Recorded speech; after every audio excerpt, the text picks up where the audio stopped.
Before beginning the story, I'd like to say a big thank you for visiting my new channel.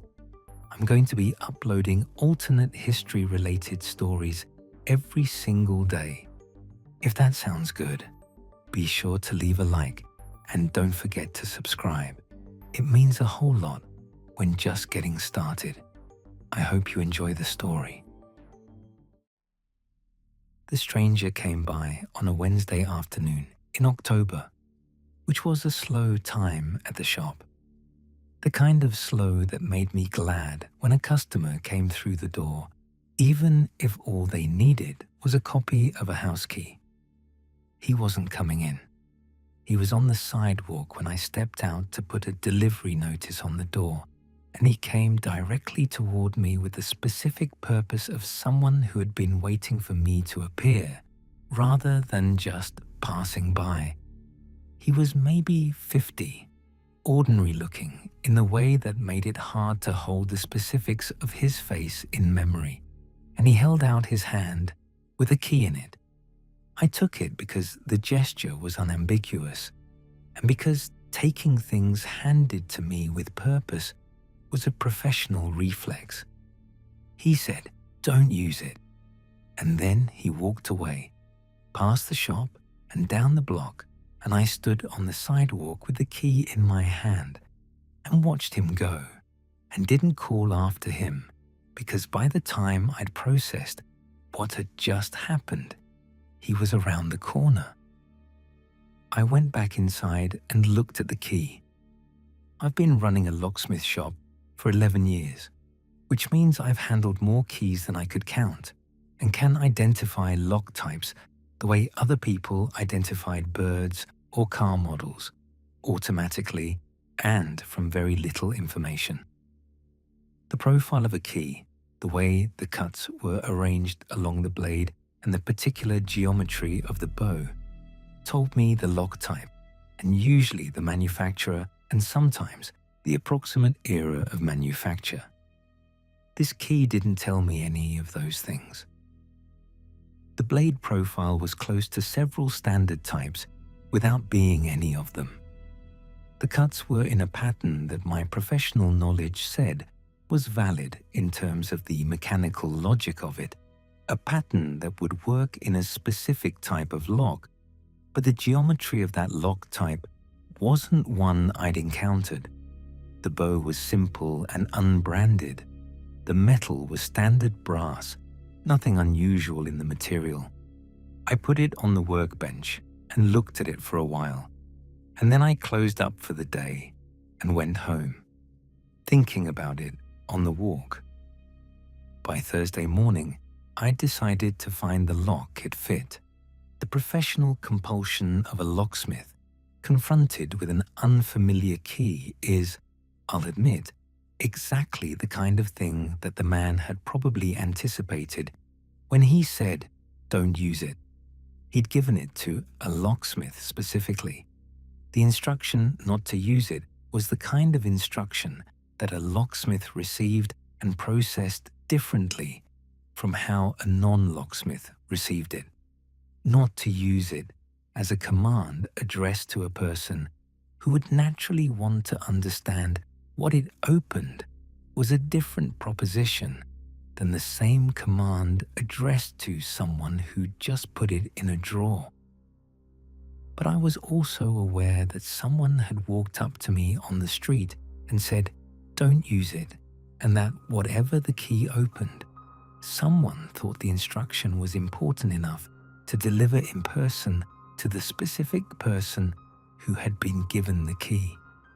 I held both of those facts and tried to figure out how to satisfy the professional reflex without violating the instruction. What I settled on was finding the lock without using the key. If I could identify the lock type and the specific door, I could understand what the key was for without opening anything. Understanding it didn't require using it. I spent Thursday and Friday of that week on the identification, working with what I had, which was the key itself and the professional knowledge I'd built over 11 years.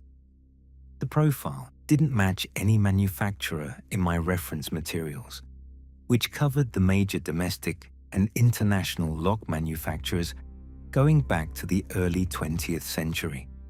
The cut geometry was close enough to a few standard types that I could narrow the possible lock mechanisms significantly, but close wasn't the same as match.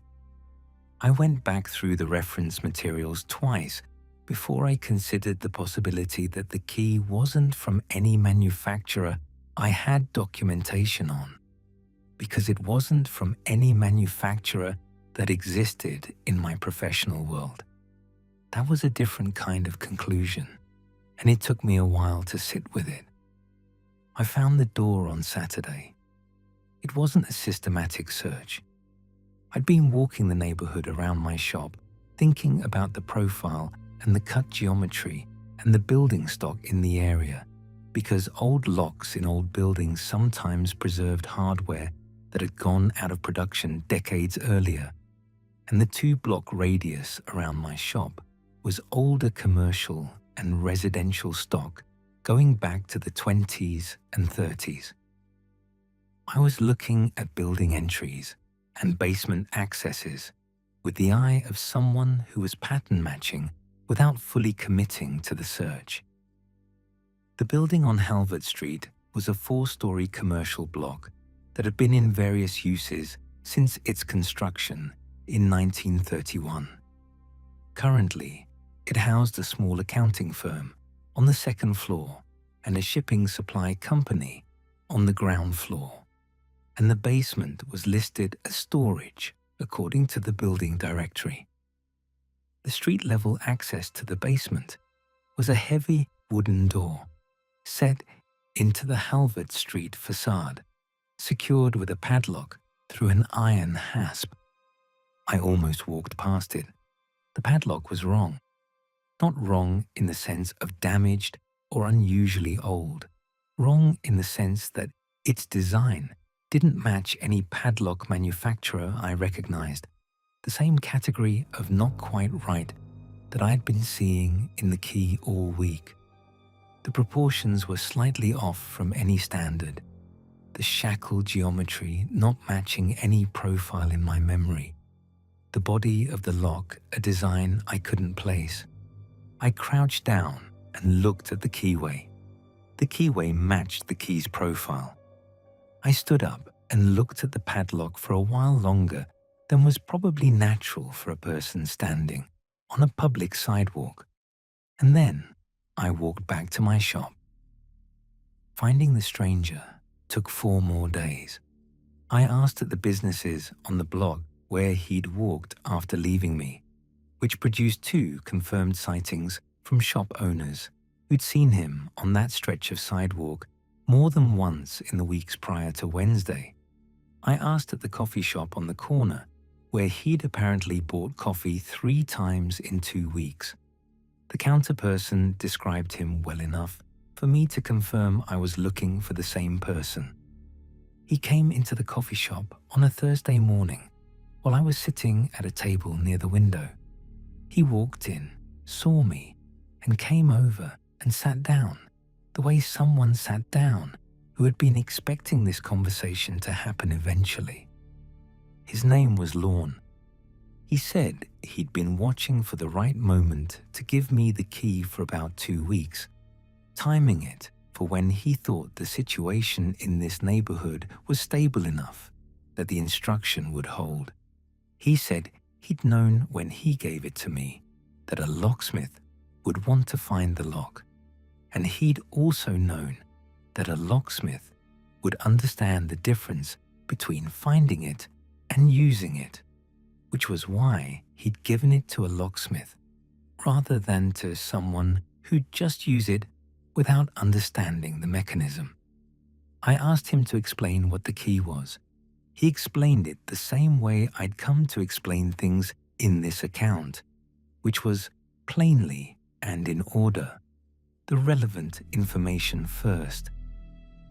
In his world, the same building on Halvert Street had a basement with a specific door. the same door I had found, and the same padlock. The key fit that padlock in his world and in mine because the padlock existed in both. The same physical object shared across the two timelines, and using the key opened both versions of the padlock simultaneously. The door, when open, was a crossing between the two worlds. I asked why that was a problem. He said the crossing wasn't the problem in itself. Crossings existed throughout the city, he said. Thin places where the two worlds pressed against each other, and most of them were harmless. This one was different because of what was on the other side of the door in a third timeline, further removed than either his world or mine, a world where things had diverged badly enough decades ago that the conditions there were significantly worse. The door, when open, didn't just connect his world and mine. It connected to that third place as well, and what came through from there caused damage to both receiving worlds. I asked how he knew this. He said, because the version of me in his world had used the key. He told me what had happened. In his world, Dara, the locksmith 2 blocks from the building on Halvert Street, had been given the key by a man who hadn't thought to say, "Don't use it," who had handed it over with the misunderstanding that a locksmith would keep a key without using it as a professional courtesy. The locksmith in his world had found the door the same way I had found it within a week, and had used the key on the padlock out of the natural completion of the professional process of identifying a lock with its key. The door had opened. The crossing had activated. What had come through from the third, damaged timeline had been a sustained bleed of that world's conditions into both his world and mine in the other version of events, a deterioration that had taken months to understand and longer to begin addressing. His world had been managing the aftermath for 2 years. He'd come here with the key, which he'd had made in his world as part of the documentation of the incident, to make sure it didn't happen again on this side. He said he'd considered taking the key back rather than leaving it with me, but that a key removed from the situation was a key that might surface again without the instruction attached, and he'd decided the instruction plus the key in the hands of someone who would understand the instruction was safer than the key alone. He said he was sorry to have given me the problem. He said the only good thing about having managed the aftermath in his world was that he'd been able to bring a specific warning to this one, and that he'd tried to give the warning to the right person. I asked him what he wanted me to do. He said he wanted me to understand the situation completely and make my own decision, because giving instructions to people without explaining them was what had caused the problem in the first place. We sat at the coffee shop table for a while after he'd finished. The morning was doing what October mornings did in this neighborhood, the light coming in through the front window at a low angle, and the street outside doing its regular business. I told him I understood. He asked me what I was going to do with the key. I told him I hadn't decided yet, and that I'd let him know.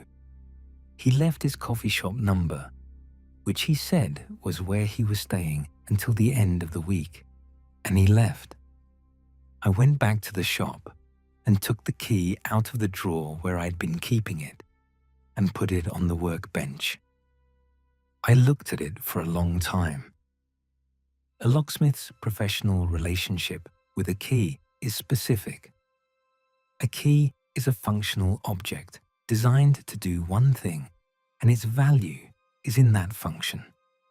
A key that you've decided not to use is a key whose function you've decided to decline, which is a coherent position, but which doesn't resolve the question of what the key continues to represent as long as it exists in its current form.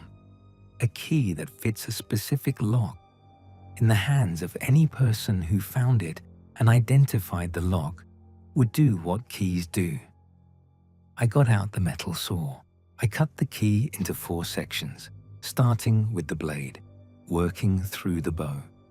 I took the sections and filed the cut edges until the profile of the original piece was no longer legible in any of the sections, the specific geometry of the cuts removed. 4 pieces of brass, none of which bore enough resemblance to the original to be identified as belonging to a specific lock type.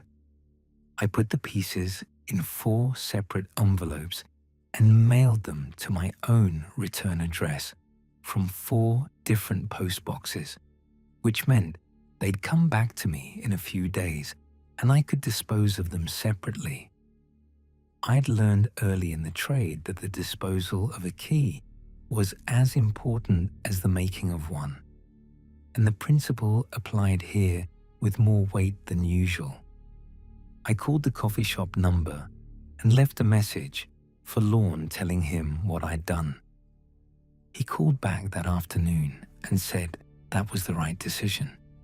He said it was what the Dara in his world had decided to do after the fact, and that doing it before the fact was better in every way that mattered.